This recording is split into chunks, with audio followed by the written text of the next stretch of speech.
환호를 하고 그래요? 좋아서요. 좋아하니까요. 네. 사랑하니까요. 저도 좋습니다. 잘 지내셨어요? 네. 자, 오늘은 이제 새 책이 시작이 되죠? 네.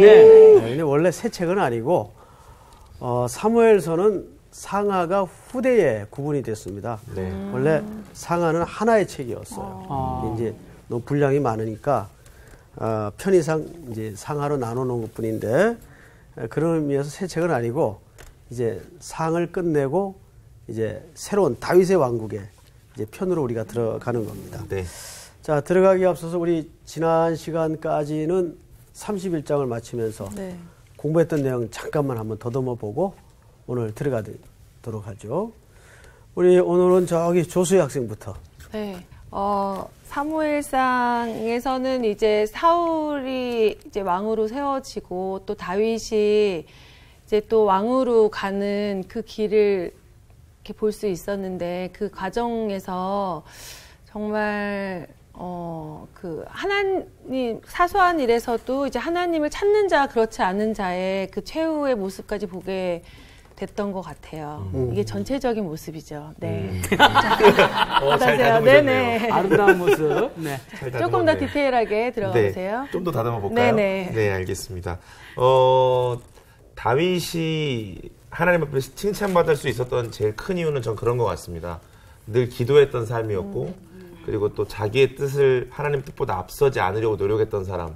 그래서 그런 말씀 전 해주셨거든요. 우리는 우리의 신앙은 해결하는 것이 아니라 해결받는 삶이다. 그러니까 다윗이 그런 분에 대한 어떤 모범이 아니었나 하는 생각이 들고, 사실 사울이 제일 그런 분들이 어려웠던 거잖아요. 그 왕국에서의 왕의 권위를 잃게 되어진 일들도 사실은 그 해결을 자기가 하려고 했던 노력들 때문에 결국은 사울이 버림받게 되고 처참한 최후를 맞이했던 것처럼 뭐 갑자기 적용을 하게 되네요. 네. 우리도 그렇게 기도 가운데 하나 더 바로 서야 되겠다 그런 마음 가졌습니다. 네. 더 다듬어 주세요. 받아서 그래가지고 어쨌든 사울도 그랬고 이스라엘 사람들도 그렇고 또 저희들도 마찬가지로 하나님은 이미 저희에게 주셨는데 그렇죠. 자꾸 보여주세요. 맞아. 네.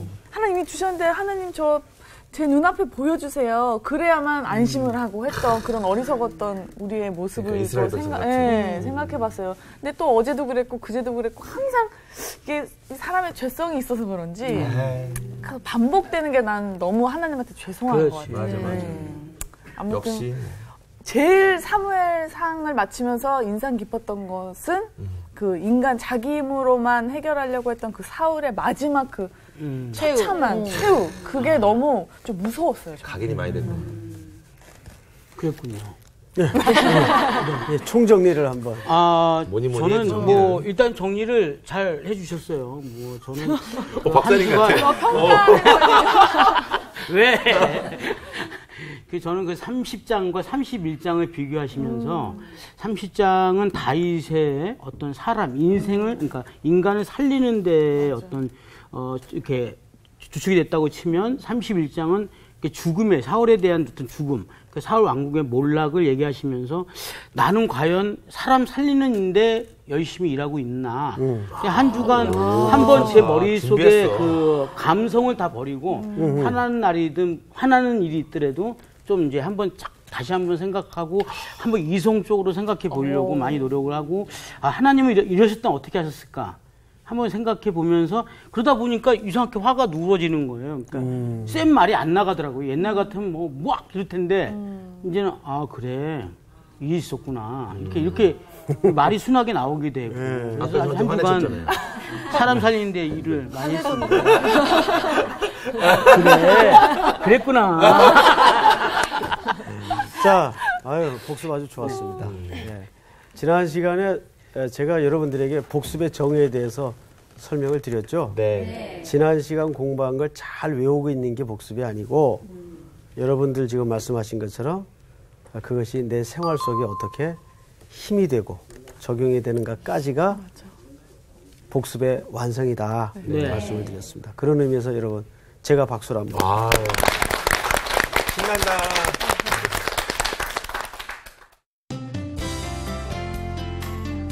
오늘 수업 사무엘서 34강 아말렉 사람의 거짓. 자, 오늘은 이제 사무엘 하루 들어가겠는데, 네. 저기 조수희 학생부터 두 절씩 읽으세요. 네. 사울이 죽은 후에 다윗이 아말렉 사람을 쳐 죽이고 돌아와 다윗이 시글락에서 이틀을 머물더니 사흘째 되는 날에 한 사람이 사울의 진영에서 나왔는데 그의 옷은 찢어졌고 머리에는 흙이 있더라. 그가 다윗에게 나와 땅에 엎드려 절하매 다윗이 그에게 묻되 너는 어디서 왔느냐 하니 대답하되 이스라엘의 진영에서 도망하여 왔나이다 하니라. 다윗이 그에게 이르되 일이 어떻게 되었느냐 너는 내게 말하라. 그가 대답하되 군사가 전쟁 중에 도망하기도 하였고 무리 가운데 엎드려져 죽은 자도 많았고 사울과 그의 아들 요나단도 죽었나이다 하는지라. 다윗이 자기에게 알리는 청년에게 묻되 사울과 그의 아들 요나단이 죽은 줄을 내가 어떻게 아느냐. 그에게 알리는 청년이 이르되 내가 우연히 길보아 산에 올라가 보니 사울이 자기 창에 기대고 병거와 기병은 그를 급히 따르는데 사울이 뒤로 돌아 나를 보고 부르시기로 내가 대답하되 내가 여기 있나이다 한즉 내게 이르되 너는 누구냐 하시기로 내가 그에게 대답하되 나는 아말렉 사람이니이다 한즉. 네, 9절 10절은 전체가 한번 같이 읽을까요? 네. 시작. 또 내게 이르시되 내 목숨이 아직 내게 완전히 있으므로 내가 고통 중에 있나니 청하건대 너는 내 곁에 서서 나를 죽이라 하시고 그가 엎드러진 후에는 살 수 없는 줄을 내가 알고 그의 곁에 서서 죽이고 그의 머리에 있는 왕관과 팔에 있는 고리를 벗겨서 내 주께로 가져왔나이다 하니라. 네, 수고 많으셨습니다. 자, 여기 지금 우리가 삼하라는 새로운 장이 시작이 되면서 소년 하나가 등장을 해요. 어디 소년입니까? 아말렉.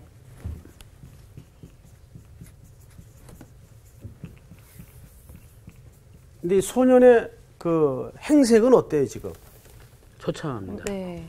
구체적으로 흙이 있고 그다음에 옷이 찢겨지고 흙이 있고 그리고 이 소년이 소식을 하나 갖고 오죠. 네. 무슨 소식이에요? 사울 왕의 죽음. 사울과 아들들이 사울과 아들의 죽음을 네. 가지고 와요. 자, 그런데 자, 우리는 여기에서 한 가지 이제 조금 전체 그림을 한번 먼저 넣고 들어가십시다. 지난 시간에 여러분 말씀하신 대로 사울은 매우 처참한 그림을 드러내면서 죽어요. 근데 한 시대가 가야 뭐가 열린다고요? 다윗의 왕국. 네, 새로운 시대가 열려요. 이거는 어쩔 수 없는 역사의 수레바퀴입니다. 자, 예를 들어서 여호수아의 가나안 시대는 누구의 죽음을 기점으로 시작이 되었습니까? 모세입니다. 맞아. 모세가 죽음으로써. 근데 모세가 죽을 때 어떻게 죽죠? 아는 사람? 안 죽잖아요. 그냥 네. 그 가나안 땅에 못 그냥 들어가고 산에 올라가는 올라가서 아주 소설들을 쓰세요. 어디 네가 얘기했잖아. 자, 신명기 마지막 장. 아이, 나 참. 자, 신명기 마지막 장. 34절. 7절을 우리 한번 같이 읽을까요? 7절만 시작. 모세가 죽을 때 나이 120세였으나 그의 눈이 흐리지 아니하였고 기력이 쇠하지 아니하였더라. 모세가 죽을 때라는 기록으로 봐서 죽었어요, 안 죽었어요? 죽었어. 근데 아까 누가 안 죽었다 그랬어요? 저기 김상훈 씨. 네. 이게 왜 하냐?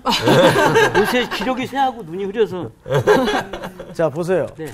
120세에 죽는데 네. 죽을 때 모습이 눈이 흐리지 아니하고 네. 기력이 쇠하지 아니야. 근데 왜 죽었지?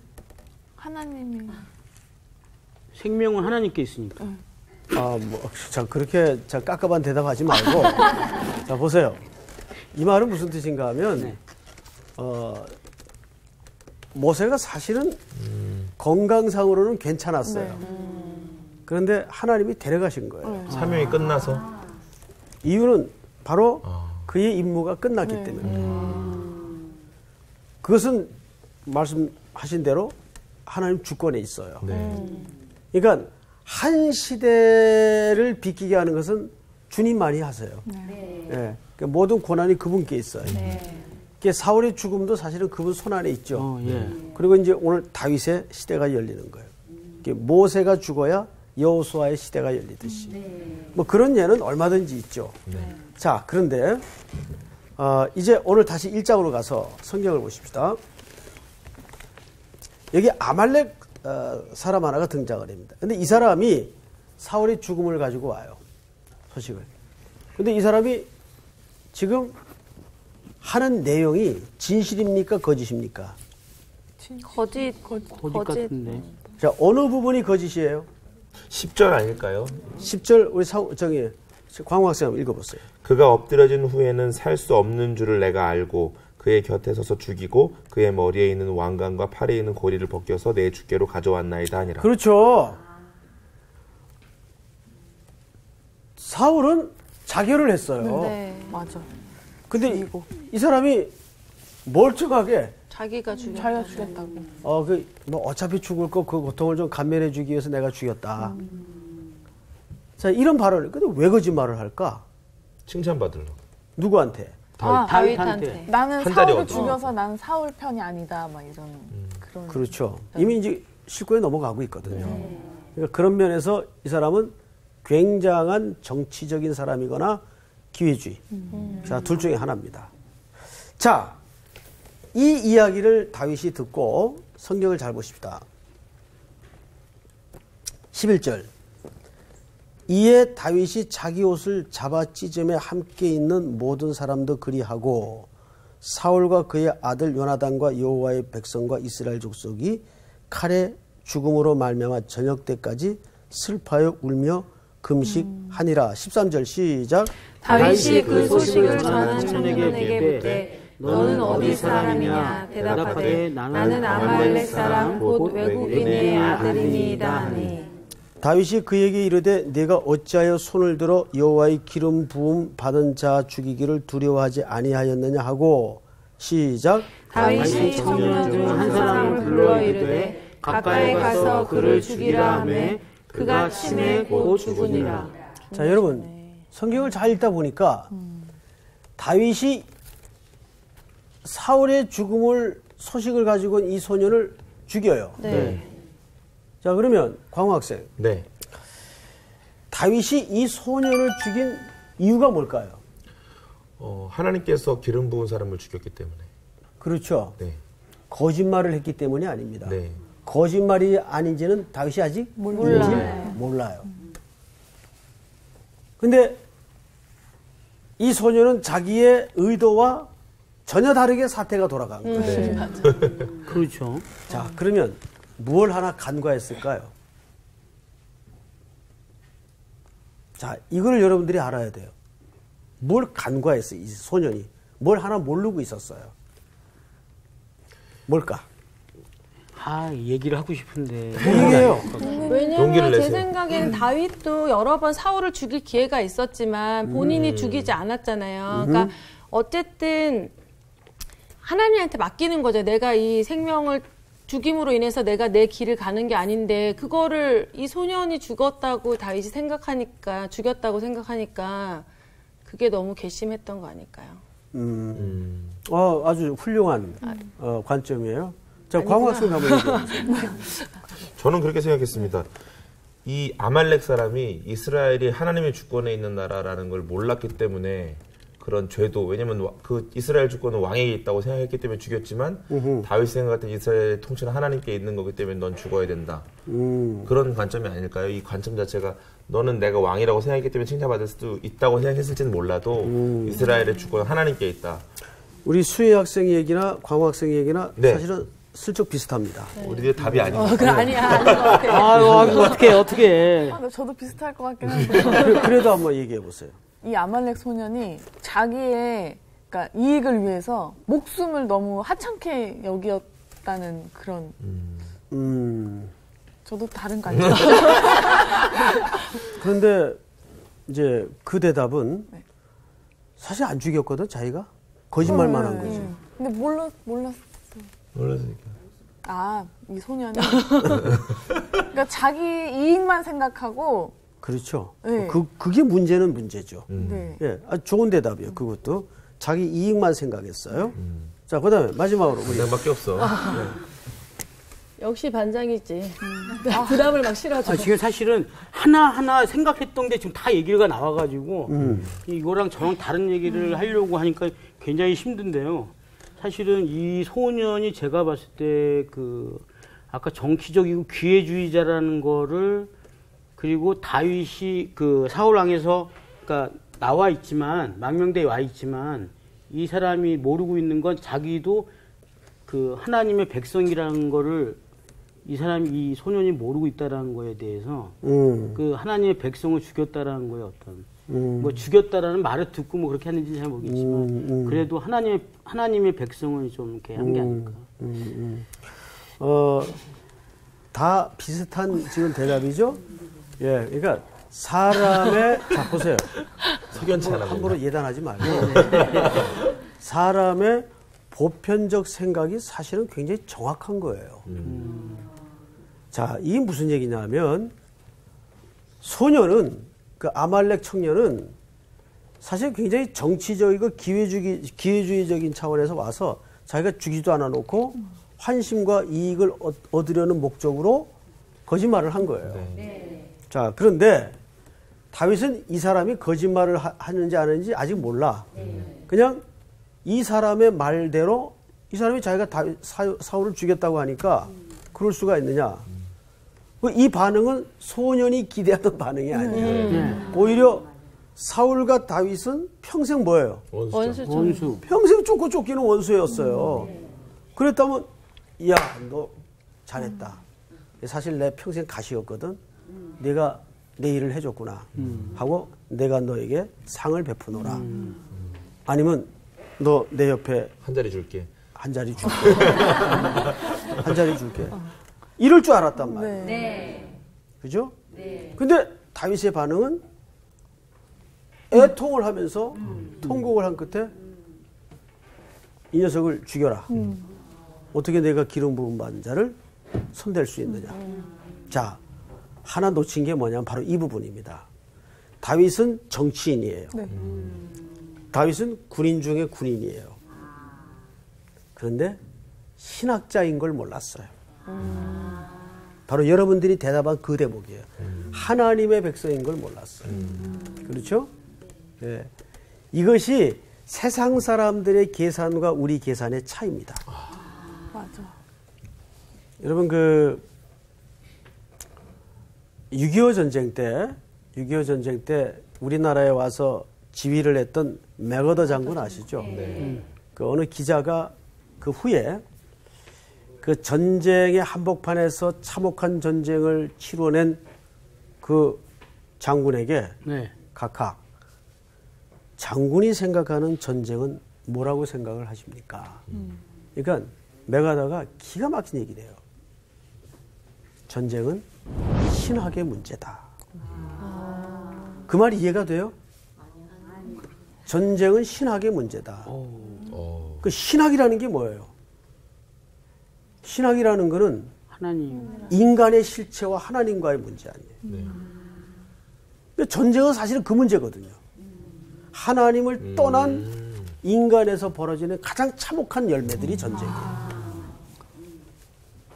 맥아더의 전쟁은 신학의 문제다라는 말은 오늘 여기에서 그 이방인인 아말렉 청년이 다윗이 정치인이고 군인인 것까지는 알았어요. 네. 그런데 그가 하나님의 사람, 하나님의 관점에서 인생을 이해하고 있는 사람이라는 걸 알지 못했죠. 이것은 우리도 살아가면서 슬쩍슬쩍 놓치기 쉬운 영역이고 부분입니다. 네. 그러니까 여러분 이 세상에 벌어지고는 어떤 만 가지 일도 하나님의 섭리 안에서 비껴갈 일은 없어요. 재난, 전쟁, 사고, 우리는 모든 관점을 그분의 시각에서 풀어내야 됩니다. 그렇다면 이게 어떻게 달라지냐면 이 주제가 간단한 주제가 아닌 것이 하나님이 나를 어느 회사, 좋은 회사에 취직을 시키셨어요. 네. 하나님의 은혜로. 그러면 거기에서 돈도 벌 것이고 사람도 만날 것이고 해요. 네. 그러면 그 직장을 새끼 밥벌이하라고 나를 보냈을까요? 이것을 신학의 관점에서 이해하면 예. 그 현장은 어떤 현장이 돼야 될까요? 죽음의 현장. 그렇죠. 거기는 새끼 밥벌이를 하는 현장이 되어서는 안 되고 하나님이 나를 보내셨다는 인식이 들어와야 돼요. 네. 결국 요셉도 이 사실을 깨닫는데 오랜 시간이 걸렸어요. 요셉이 애매한 고난, 이해할 수 없는 환란을 겪을 때는 계속 떠밀려 다니면서 이게 뭐지? 이게 뭐지? 이게 뭐야? 이해할 수 없었어요. 모함을 뒤집어 씌우고 감옥에 집어넣어지고 혼란스러웠어요. 그런데 형들이 양식을 구하러 자기 앞에 엎드려 있는 모습을 보고서야 하나님이 하신 일이었구나. 왜? 생명을 구원하시려고 나를 당신들보다 앞서 보내셨나이다. 이 고백을 하죠. 네. 이거는 굉장히 중요한 눈뜸이에요. 네. 신학의 영역으로, 그러니까 신학이라는 것은 무슨 뭐 원어를 알아야 되고 뭐 깊은 신학적 지식이 있어야 되고 해서 신학적 사고를 갖는 게 아니에요. 신학이라는 것은 말 그대로 하나님의 주권 안에서 모든 인생을 세계관을 갖고 있는 거예요. 네. 그게 신학적 사고예요. 네. 아말렉 청년이 놓치고 있던 부분이 이 부분이었어요. 다윗은 바로 신학적인 사람이었어요. 물론 그도 인간이기 때문에 좌절도 하고 실패도 하고 넘어지기도 했어요. 하지만 결국 그는 십자가 앞으로 나오죠. 여러분 사울과 다윗의 차이가 뭐예요? 다윗도 죄를 지었고 사울도 죄를 지었어요. 근데 두 사람의 차이는 뭐예요? 선지자가 찾아갔을 때 사무엘이 찾아갔을 때 사울은 변명합니다. 내가 왜 그랬는가 하면 변명합니다. 그건 변명이지 회개가 아니죠. 네. 근데 다윗은 나단이 바로 당신이 그 사람입니다 했을 때 내가 여호와 앞에 죄를 범하였나이다. 죄의 크기로 말하자면 다윗이 훨씬 어마어마한 죄를 지었죠. 살인, 간음, 동시에 터뜨린 죄 아니에요. 그런데 다윗이 용서받아요. 그런 거 보면 우리가 여기서 한 가지 생각할 것은 우리가 이 신학을 일상화해야 되겠다. 신학의 일상화. 예? 신학은 캠퍼스에 신학교 강의실에서만 이루어져서는 안 돼요. 네. 사실 오늘날 많은 설교가 쏟아지고 성경 공부가 행해지고 또 우리가 말씀 공부를 하지만 진짜 문제는 그 말씀 공부나 설교가 없어서가 아니라 그 신학함이 사라진 거예요. 신학함이. 그러니까 오늘날 교인들이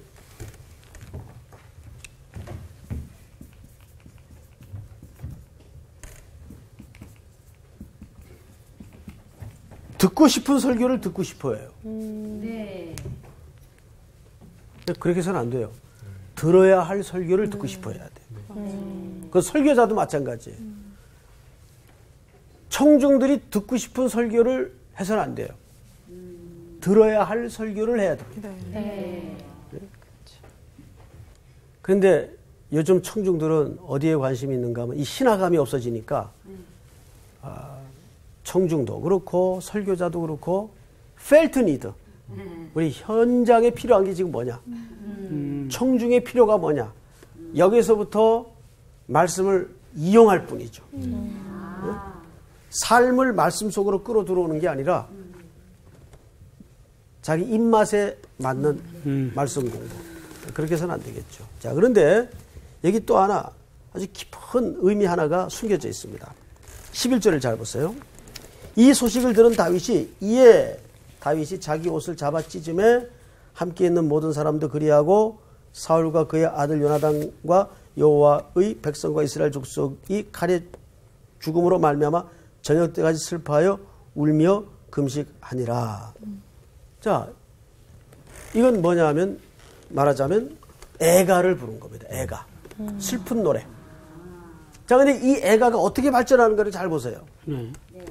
처음에 다윗의 개인적인 슬픔이 혼자 슬퍼했을까요? 아니요. 아니요. 그 옆에 어떻게 돼 있어요? 모든 사람도 함께 있는 모든 사람. 개인의 슬픔이 모든 사람이라면 모든 국가가 다 슬퍼했다는 거예요. 네. 그의 공동체 전체가 슬퍼했다는 거예요. 그러니까 원래 개인의 슬픔은 개인으로 끝나는 게 아니에요. 여러분, 예를 들어서 내가 이 숫자가 정확한지 모르겠지만 우리 세월호 모두 몇 명이 어린 학생들이 죽었나요? 302명인가요? 304명인가요? 이것은 예를 들어서 저 숫자는 틀릴 수도 있어요. 302명이 죽은 하나의 사건이 아니에요. 302명이 죽은 302개의 사건이에요. 그런데 야, 이제 그만해라. 필요하다. 이런 얘기 들어본 적 있어요, 없어요? 있어요. 있단 말이에요. 제가 얼마 전에 그 세월호 사고로 어린 자녀를 피지도 못한 어린 자녀를 가슴에 묻은 어머니들 대표 몇 분을 좀 좋아한 곳에서 만나뵌 적이 있어요. 한 4시간을 그 마음의 격정을 토해내는데 이런 얘기를 해요. 사고 당했을 때는 정신이 없어서 뭐가 뭔지를 몰랐대요. 근데 지금이 너무 힘들대요. 지금 1년이 됐지 않습니까? 지금이 너무너무 힘들대요. 근데 뭐가 이렇게 힘드냐 어머니들한테 물어봤더니 어머니들이 그런 얘기를 해요. 2가지가 힘들다. 첫째는 무관심. 무관심. 이제 그만 좀 하자. 이게 일단은 내 문제가 아니니까 사람들이 그런 소리를 쉽게 한단 말이에요. 2번째는 오해. 용공, 좌파, 종북 이런 오해가 따라붙는데 자기네들은 원하는 거 없다는 거예요. 그래서 마지막에 어느 한 어머니가 격정적으로 소리를 지르면서 얘기를 하는데 저는 죄인된 기분이었어요. 정말 죄인이고 그 어린아이들이 차디찬 물속에 충분히 살릴 수 있는 시간이었는데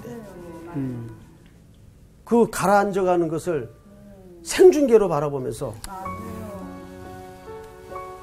그 슬프지 않다는 게 우리는 그 어머니들이 이제 슬프지 않고 우리는 슬픈 게 아니라 이제 화가 난다.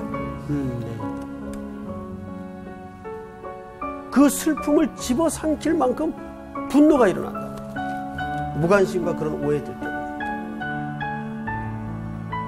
근데 더 기가 막힌 얘기를 하더라고 끝에.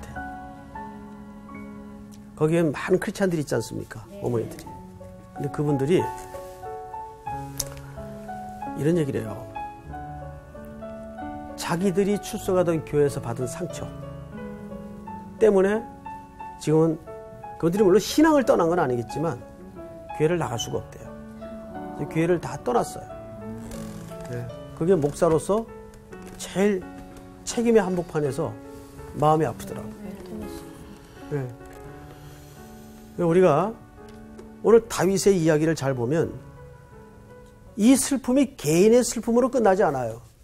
전 공동체의 슬픔으로 이거를 끌고 갑니다. 근데 이게 맞아요.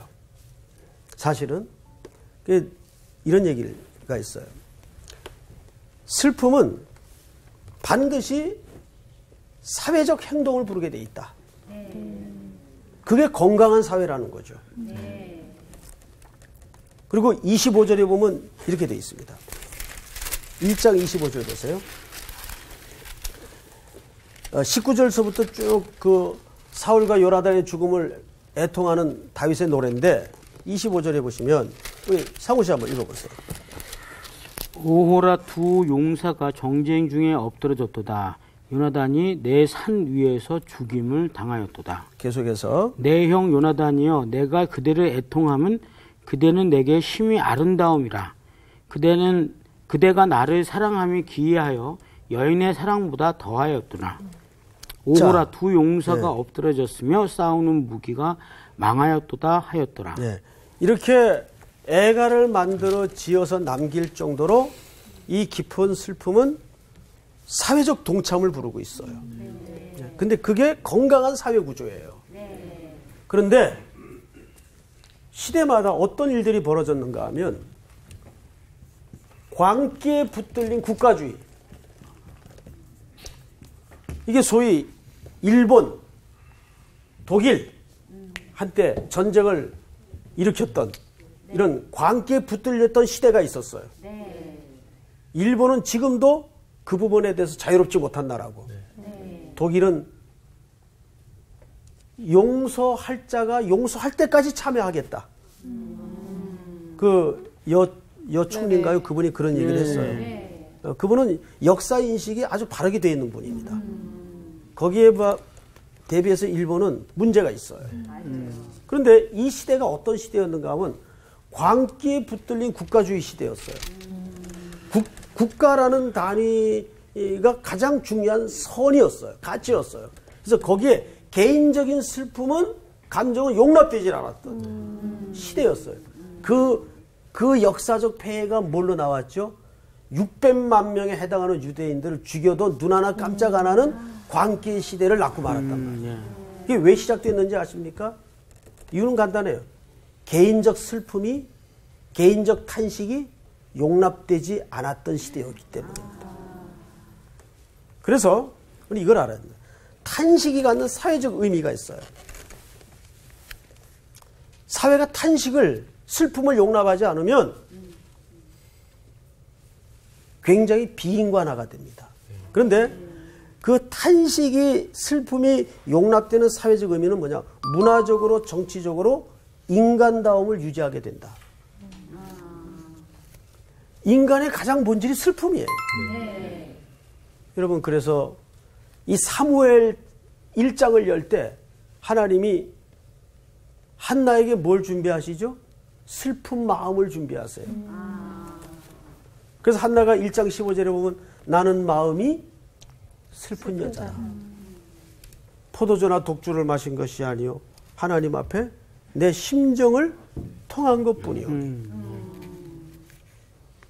그러니까 오늘 다윗이 그 두 용사의 죽음 앞에 이 슬픔을 국가적 차원으로 승화시키는 겁니다. 온 공동체가 같이 슬퍼하는 거예요.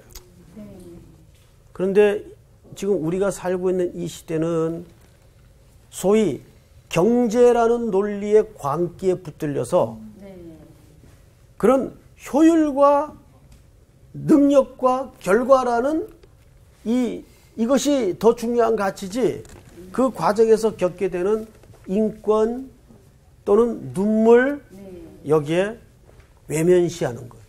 이게 소위 천민자본주의의 아주 그 폐해입니다. 사실은. 교회마저도 그래서는 안 돼요. 교회마저도 성도들을 수단화시킨다든지 하는 것은 매우 위험한 징조예요. 그래서 교회에서 어느 교회가 참 좋은 교회고 건강한 교회냐? 한 성도의 눈물을 알아주는 교회. 성도 한 사람은 공공에 빠져가지고 이러지도 저러지도 못하고 죽을까 살까 이 고민하고 있는데 그것이 그냥 교회 숫자의 부흥이라는 논리에 묻혀버리거나 그것이 돌봐지지 않을 때 그건 목양이 아니라 관리죠. 하나의 매니지멘트지. 교회는 그런 공동체가 되어서는 안 되잖아요. 그렇죠? 이런 문제에 대해서 책임의 한복판에서 저도 각성을 해야 되고 우리 모두가 다시 한번 새로운 인식에 눈을 떠야 됩니다. 그래서 이 성경에 사울과 비록 원수 같은 관계에 있었지만은 다윗은 이제 한 나라를 이어받을 하나님의 사람으로서 그 한 영혼의 죽음 앞에 이렇게 애가를 남깁니다. 자, 그런데 여기에 놀라운 그 인생의 묘미가 또 있습니다. 그 훌륭한 리더는 남몰래 흘리는 눈물이 많아야 됩니다. 뭐 맨날 지도자가 또 앞에서 찔끔찔끔 짜는 것도 좀 보기 좋은 건 아닌데 정말 하나님 앞에서만 흘리는 눈물이 많아요. 다윗이 그게 있었어요. 그리고 우리가 지난 시간에 공부했던 것처럼 전쟁 중에도 그 병들어 죽어가는 애굽 소년을 거두지 않습니까? 그건 뭐예요? 인간미예요. 근데 우리는 어쩌다가 신앙이 촐수록 빈거 하나가 돼가요. 그죠? 종교인이 돼간단 말이에요. 점점. 그래서 무서워요. 신앙 좋다는 사람 보면 더 체온이 따뜻해지고 다가서고 싶어야 되는데 섬찟해져. 더 종교화돼 있어요.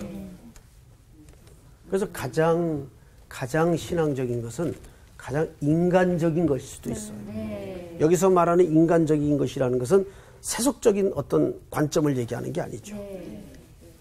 여러분들은 제가 보니까 아주 인간적인 사람들 같아요. 그런 사람들은 어디서 다른가 하면 표정들이 달라요. 그런데 이 종교인으로서 종교만 심화된 사람은 표정이 서슬이 펄해. 맞아요. 서슬이 펄해서 막 어느 놈 한번 걸리기만 해봐라. 이런 표정 같아. 맞습니다. 예. 겁나 진짜. 그래서 그 사람 하면 이래선 안 됩니다. 이건 틀렸습니다. 그게 뭡니까? 막 이러니까 막 겁이 나는 거라. 그 역할은 남한테 맡기고 우리는 밥 먹으러 가자. 이 역할 하라고. 그게 신앙이 좋은 거예요. 그래서 여러분 내 속에 혹시 이런 애통을 잃어버리고 살진 않는가 돌아봤으면 좋겠어요. 그리고 광화선 요즘 어때요? 네, 지금 너무 많이 이렇게 생각드는 것들이 많아가지고요. 또 저는 표정이 심상치 않아서. 청소년들을 위한 나중에 또 교회도 개척하고 싶어가지고 또 생각하고 있는데 제가 청소년 시기에 교회에 상처가 많았거든요. 그래가지고 교회를 또 떠나게 됐던 사건들도 있었고 그래서 사실 교회에 오고 싶어도 그런 어떤 인간미 넘치지 못하는 모습 때문에 못 오는 친구들도 되게 많거든요. 그런 아이들을 더 구원해야 되는 게 우리 또 사명이 아닌가. 되게 많은 생각들을 갖고 있게 되는 지금. 그래, 우리 이제 수희 학생은 어때요? 저도 그냥 요즘에 참 사건 사고가 전 세계적으로 참 많이 일어나는데 그냥 그 작은 일, 큰 일 속에서 또 너무 자주 일어나고 또 우리나라 일 아니니까 아니면 우리나라라도 뭐 그냥 내 가족 아니니까 싶어서 그냥 하나의 뉴스거리로 참 그냥 생각했던 제 모습을 좀 보게 되는 시간이었던 것 같아요. 그분 어머니들이 그러더라고요. 목사님, 동남아 애들만 이웃입니까? 아프리카 애들만 이웃입니까? 우리도 이웃입니다.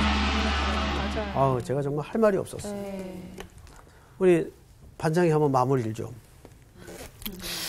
그 세상을 제가 많이 살아보진 않았지만 살아보니까 그 사랑받지 못한 사람들이 굉장히 많습니다. 그래서 그 사람들을 만나면 진짜 제가 죄인 된 듯한 느낌이 들어요. 그러니까 그 사람들 사랑을 주지 못했기 때문에 이 사람들이 이런 고통을 겪지 않나. 좀 사랑받을 친구들한테 많은 사랑을 주는 게 우리 크리스찬들의 의무가 아닌가라는 생각이 듭니다. 로마서 말씀처럼 우리는 우는 자들과 함께 울라. 그러니까 그분들이 뭘 해달라는 게 아니에요. 해달라는 게 아니고 그저 좀 그냥 말없이 옆에 서 있는 거. 그 밀양에 나오는 송강호처럼. 그 송강호 복음이라 그러잖아요. 그래서 뭐 해달라. 그냥 줄줄줄 쫓아다니잖아. 교회 가서 주차 봉사도 해주고. 그 밀양에 보면. 사실 밀양이라는 영화는 그렇게 기독교적인 영화는 아니죠. 반기독교적이라고 할 수 있죠. 우리 조양기 학생은 이름처럼 네. 또 한 주간도 생기가 돼요. 네. 네, 온 세상에 나타내는. 슬픔에 동참하는 우리 모두가 될 수 있기를 바랍니다. 네. 끝! 끝!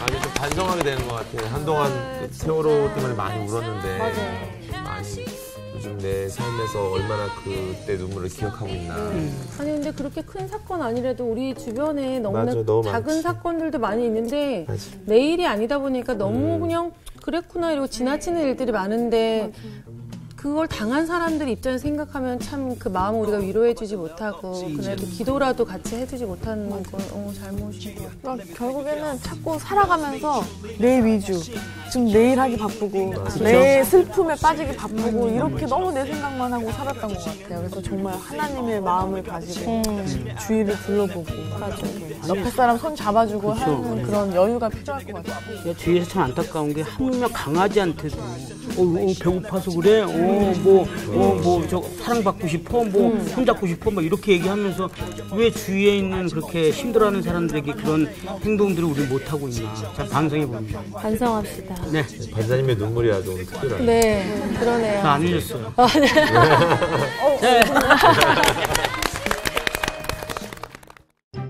이번 주 퀴즈입니다.